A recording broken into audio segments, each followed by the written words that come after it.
16.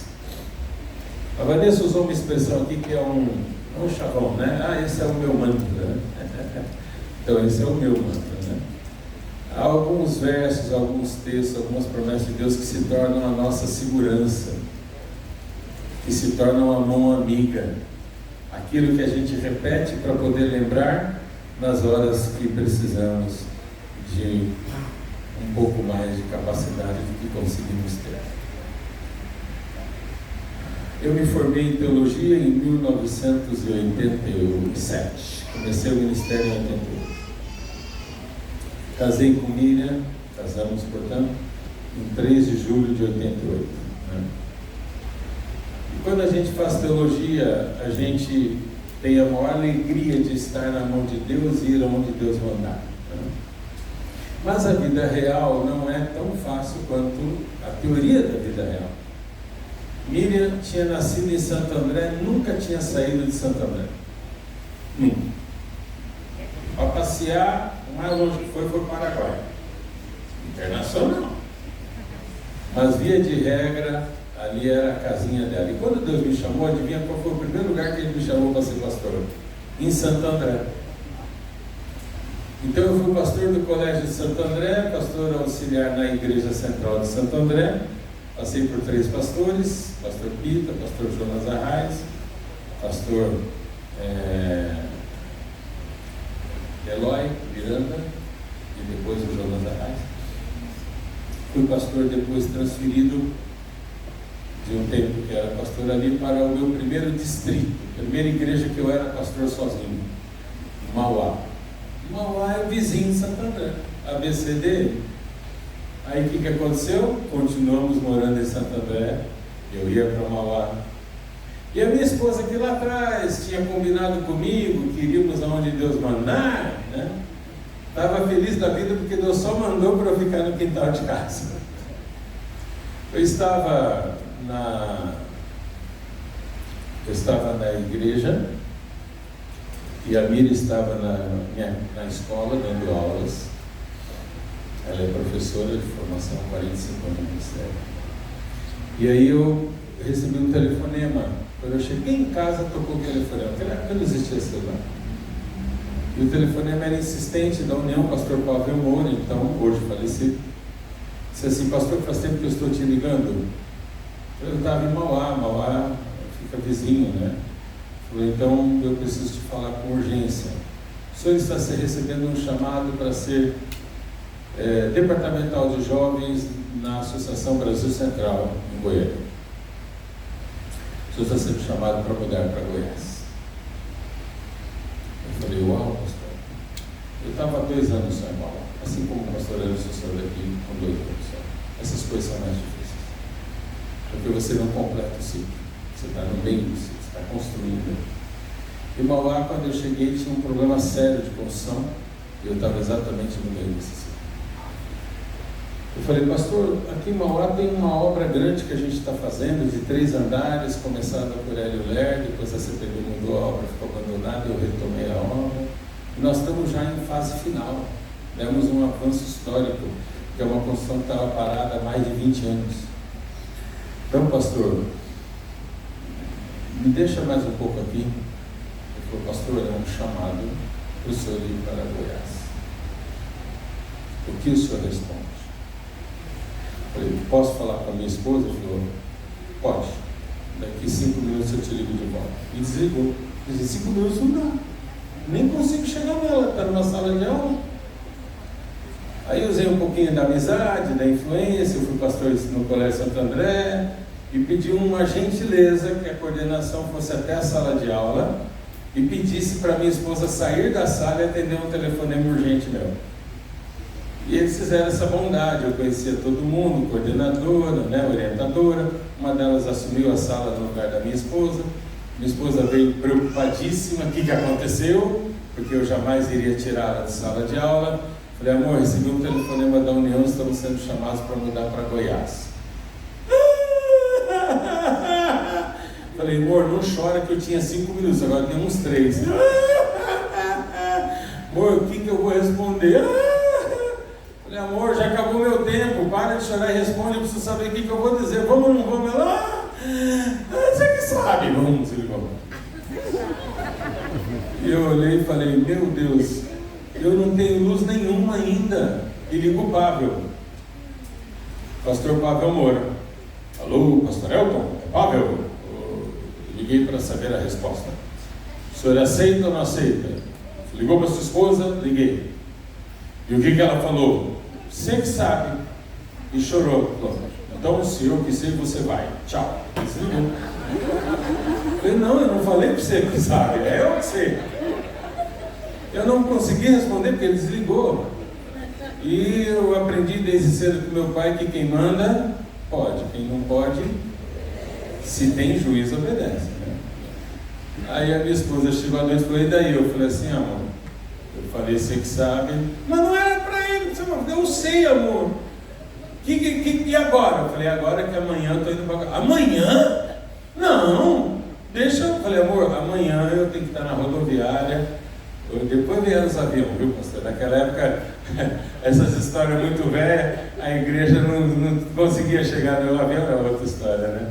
Peguei um ônibus na rodoviária de São Paulo, da empresa Nacional Expresso, verde e amarelo, sentado no último banco e brigando com Deus. Por que Deus não considerou o meu momento de vida? E é da igreja. A igreja não queria que eu saísse, eu não queria sair, minha mulher não queria sair. Então está tudo resolvido. E o ônibus embarcou e foi. Quando passa a Anguera, que ele cruza a fronteira com Minas Gerais, ele entra por Berlândia. Né? Beraba, Berlândia, aí finalmente chega em Goiás. É uma retinha. Beraba, Berlândia é uma reta de umas 3 horas. Não tem um posto, não tem uma casa, não tem uma viva alma. Você para, onde nós estamos? Beraba.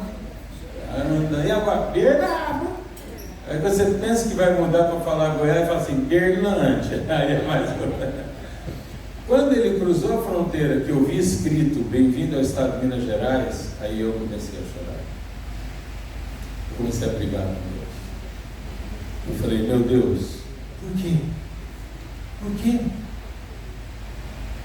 Eu tenho, Senhor, diante de Ti um plano, um sonho, um desejo, um ministério, mas às vezes não dá para te entender. Eu estou no meio de uma construção que estava parada há 20 anos.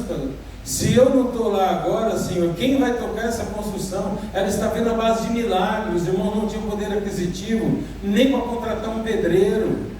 Eles construíram um prédio de 3 andares, que era todo torto, porque construíram um mutirão. Pra você ter uma ideia, o desnível da parede, do térreo para o andar de cima, num ponto lá, deu 1,5 metro de desnível. Não caiu por um milagre, mas o muro caiu.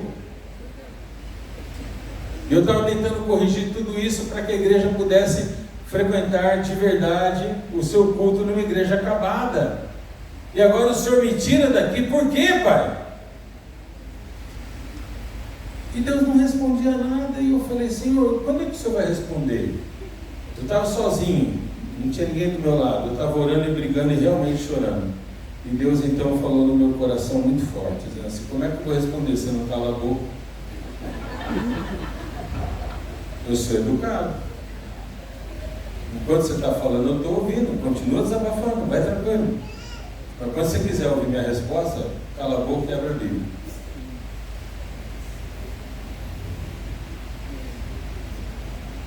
Foi duro. Eu agradeci a Deus a resposta tão franca. Peguei minha Bíblia de bordo. Hoje tem celular, na época se você não levasse de papel, não tinha, então eu nunca viajei sem uma Bíblia de bordo. Ali comigo. E abri de uma maneira que eu não costumo fazer e que não é certo fazer. Abri e li para ver o que vai acontecer. Onde abriu eu li. Não é assim que a Bíblia funciona. Mas eu não tinha condição de usar a minha inteligência. Eu estava brigando com o meu Deus a quem eu sirvo. E eu precisava terminar essa briga logo. Antes que ele me fizesse como Jacó. E me tocasse na coxa. E dissesse, deixa eu ir embora daqui. E eu abri num verso aleatório. Provérbios, capítulo 16. Esse é meu mantra, tá vendo? Ele me conduz na vida desde o meu primeiro ministério, minha primeira mudança pastoral, e vai me levar até a minha aposentadoria. Provérbios 16 diz assim: o coração do homem pode fazer planos, mas a resposta certa vem dos lábios do Senhor. Todos os caminhos do homem são puros aos seus olhos, mas o Senhor pesa o espírito. Confia ao Senhor as tuas obras, e os teus desígnios serão estabelecidos. Uau! Na verdade, Deus é que sabe o caminho. O que sou eu? Eu pensei, não, mas é muita coincidência. Abri e foi nesse verso, tudo pode ser. Falei, Senhor, se for tua vontade, que o Senhor continue falando comigo e que não seja coincidência. Fechei o olho e pus o dedo. Deixa eu ver. Aí caiu no verso 9. Aí eu pulei para o 9 que dizia assim: o coração do homem traça o seu caminho, mas é o Senhor quem lhe dirige os passos. Eu fechei a Bíblia e disse: obrigado, Senhor, eu estou indo para Goiás. Eu não sabia, dado minha ignorância, onde era Goiás no mapa. Eu nunca tinha olhado por curiosidade. E está no centro, hein? No centro-oeste. Goiás é a terra de onde veio Brasília. Goiás cedeu terra para Brasília. E eu conheci um dos estados que eu amo do fundo do meu coração. Meu filho Denis é goiano.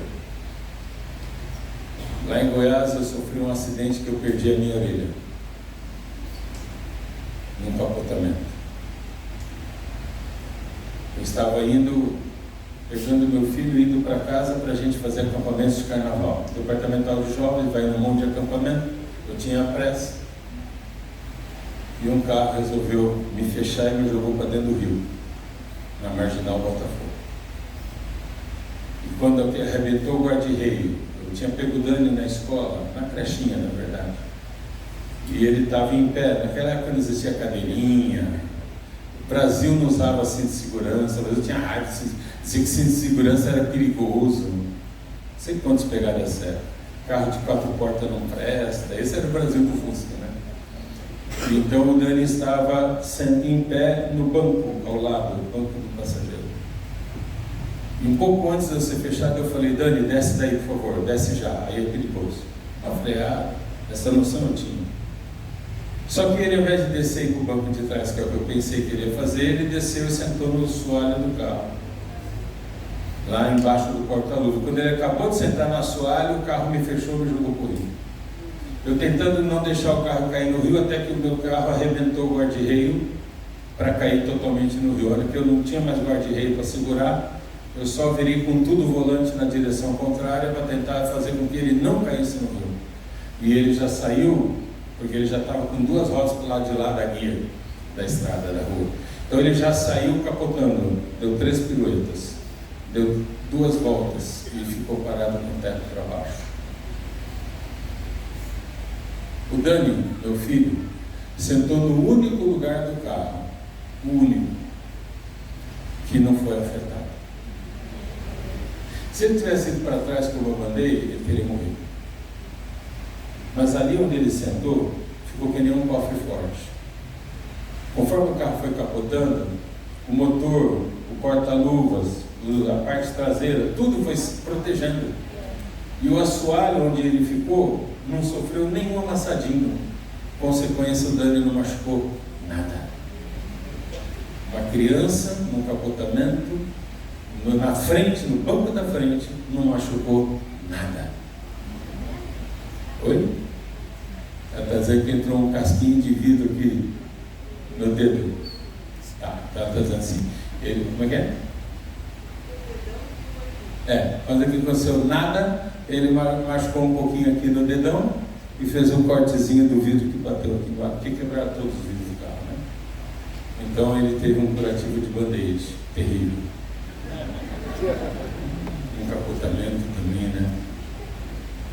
E eu estava segurando o volante. Conforme o carro foi capotando, eu me segurei ali e a cela foi baixando. Eu nunca fui pequeno, nunca fui muito menor que isso também. E conforme a cela baixou, o volante, o teto ficou quase que da altura do banco, e cabia um espaço menor do que do banco ao volante, e eu estava exatamente ali nesse espaço.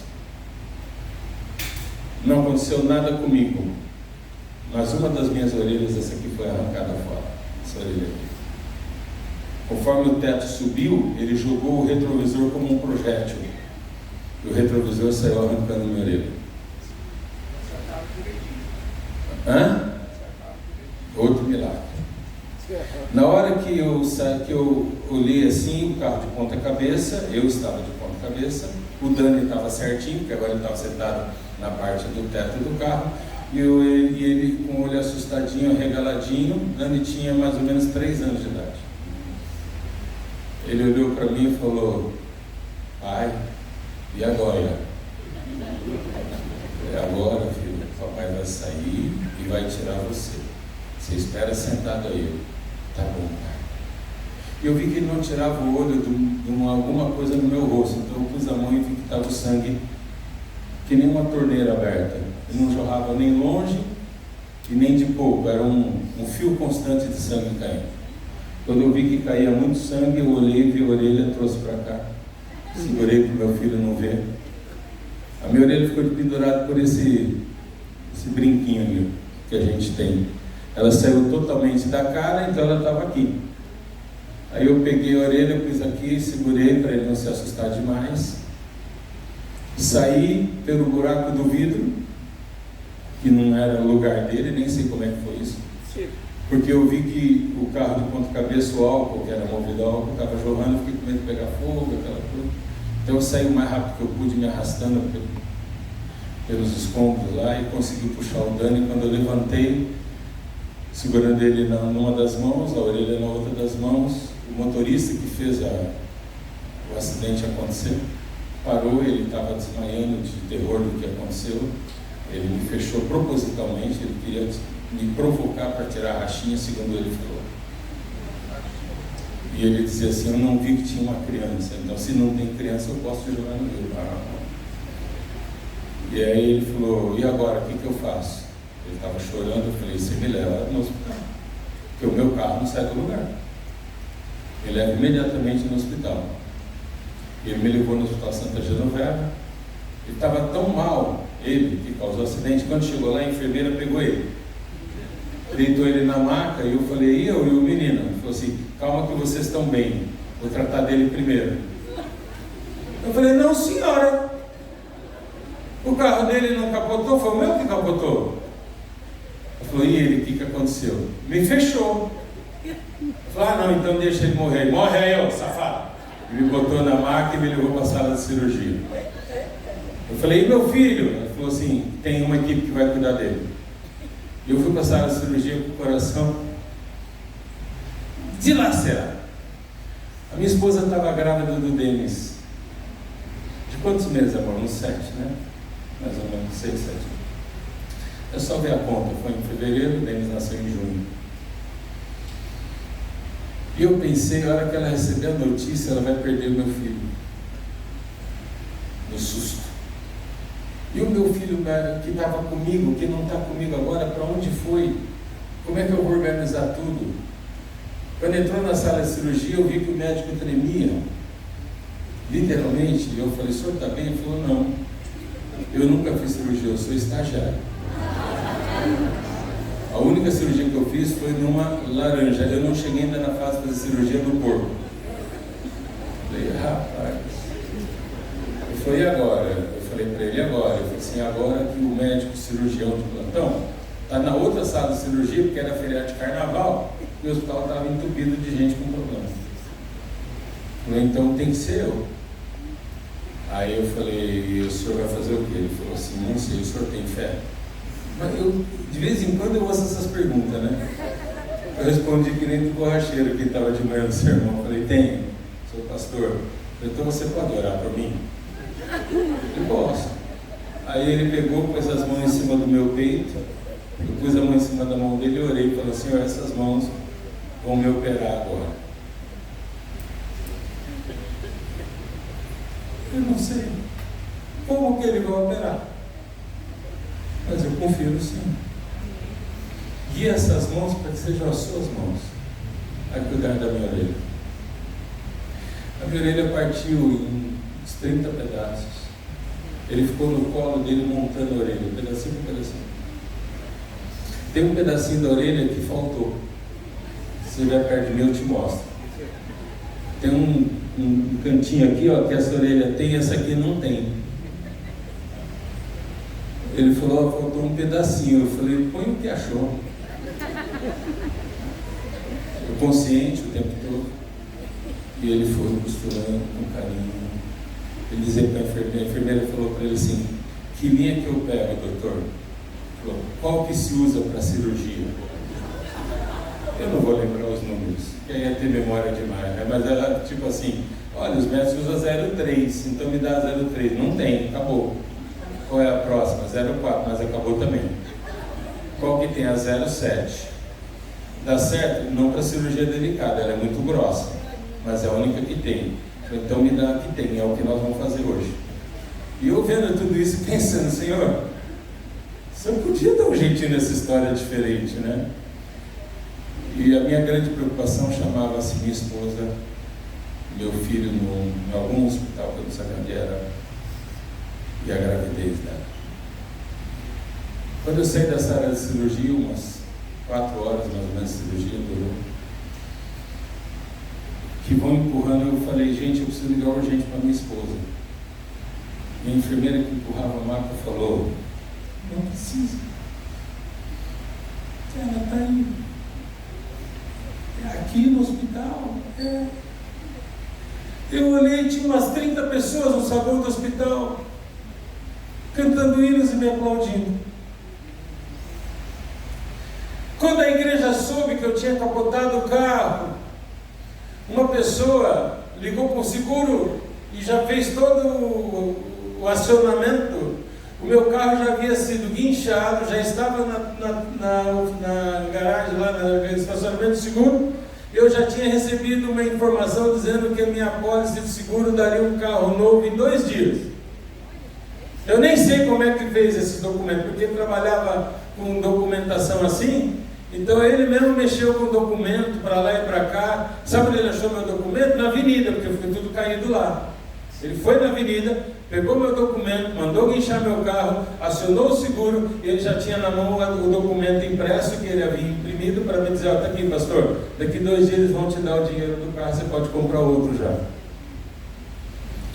Ao lado da minha esposa tinha um pessoal, irmãos da igreja. O pastor Jaime estava do lado dela, a esposa do Jaime e mais um pessoal da igreja. Quando eles souberam do problema, eles correram para casa. Disseram, a Miriam está grávida, temos que cuidar dela.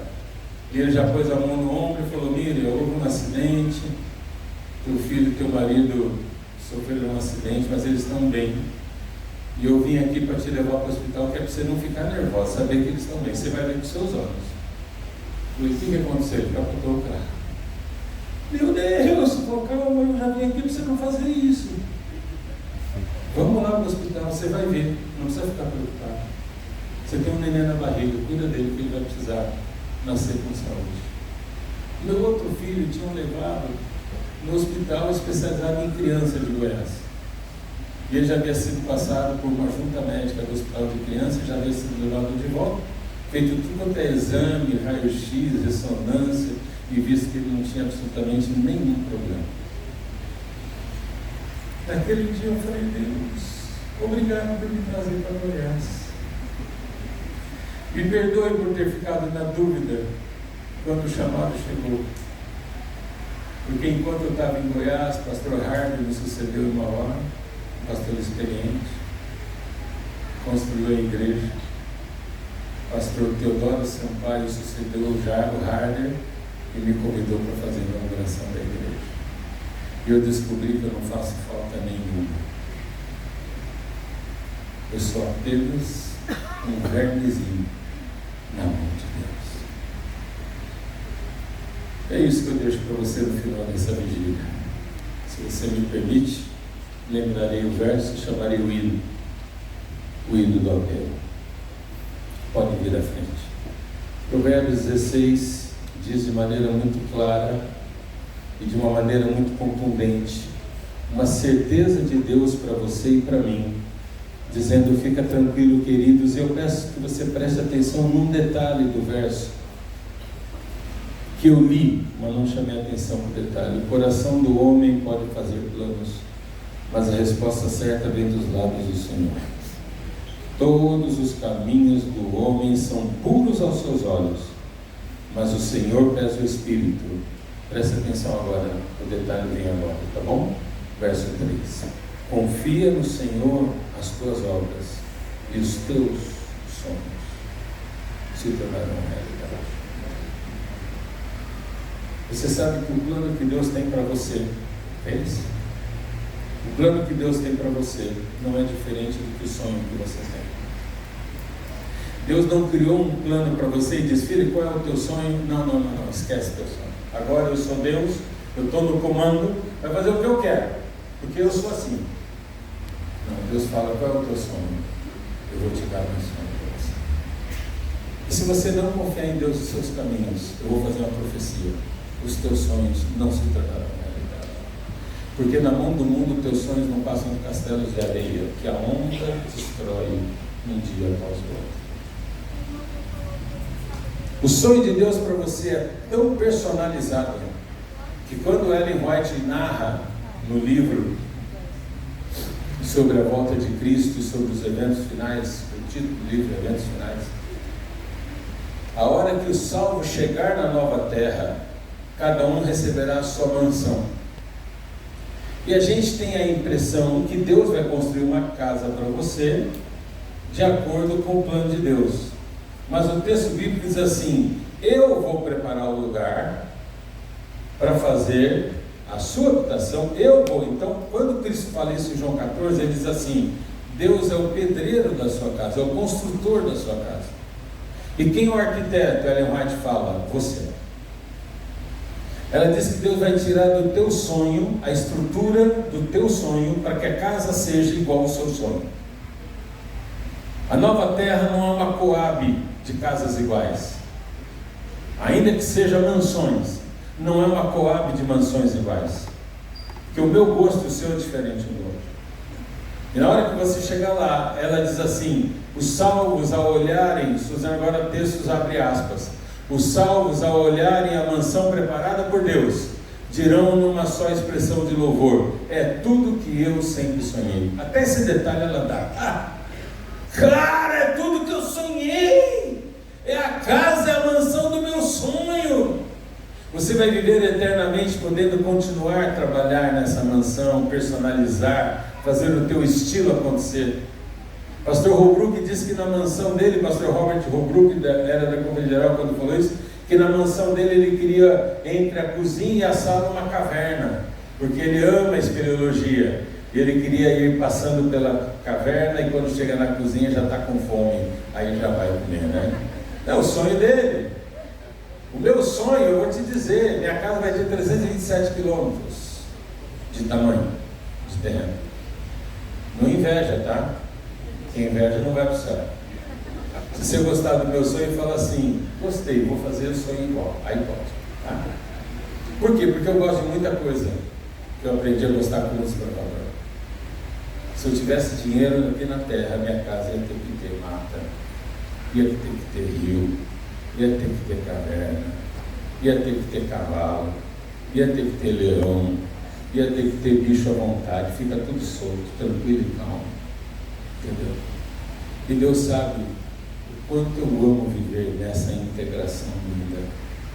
Então, se minha casa vai ser do lado do trono de Deus ou lá no quintal de Jerusalém, tanto faz.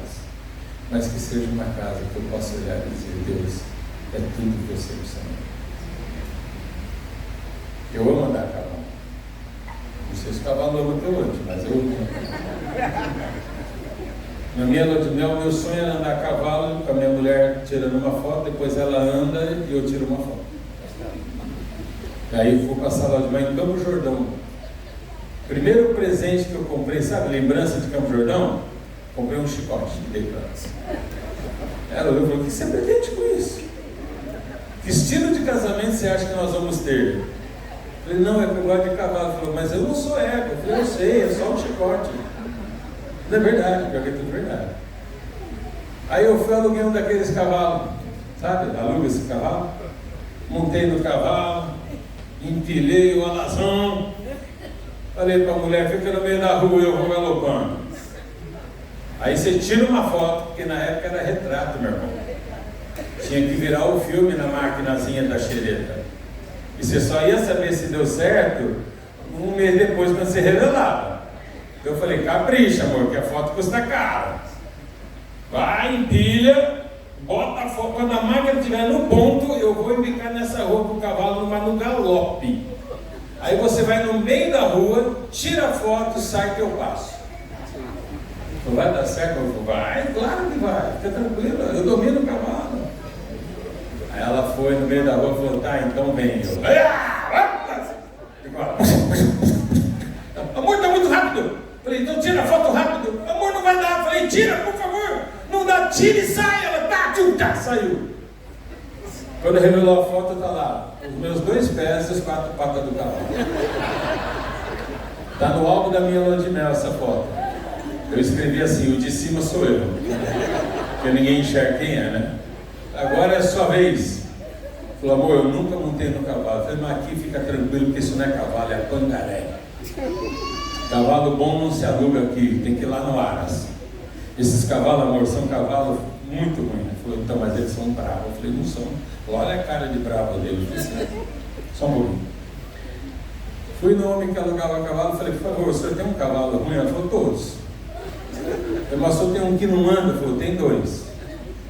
Falei, eu vou trocar o meu por um que não anda. Ele falou, eu te dei o único que anda porque você é grande.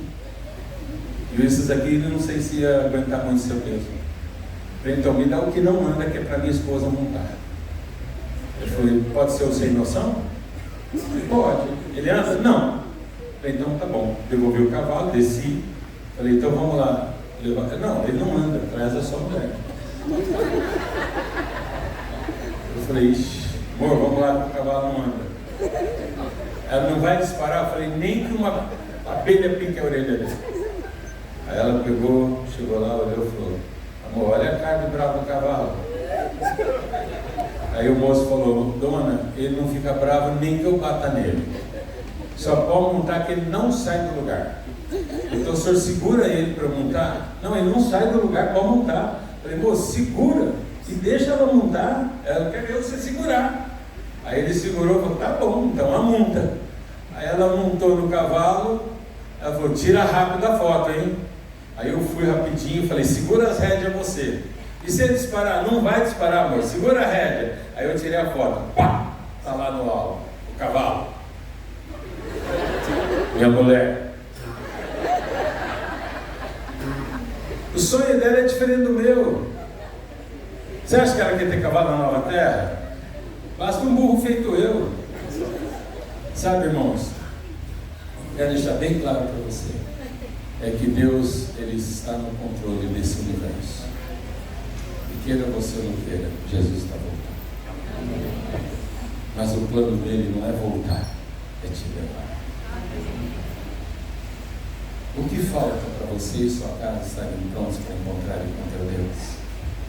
Quanto da sua vida ainda falta para que Deus seja Senhor completamente? Tem algum detalhezinho que não está legal? Enquanto elas cantam, obrigado por ter esperado, nós vamos ter a oportunidade de consagrar a Deus a nossa vida e o nosso lar. Se você está perto da sua família, levante e vá para perto dela. Seja esposa, filho. Pastor, eu estou sozinho aqui. Então fica pertinho de alguém que você quer ir junto com o Senhor. Mas ao estar chegando perto, não apenas cumpra uma posição final, mas aproveite, chega pertinho da orelha e fala o que falta acontecer para que sua casa esteja pronta para encontrar com teu Deus.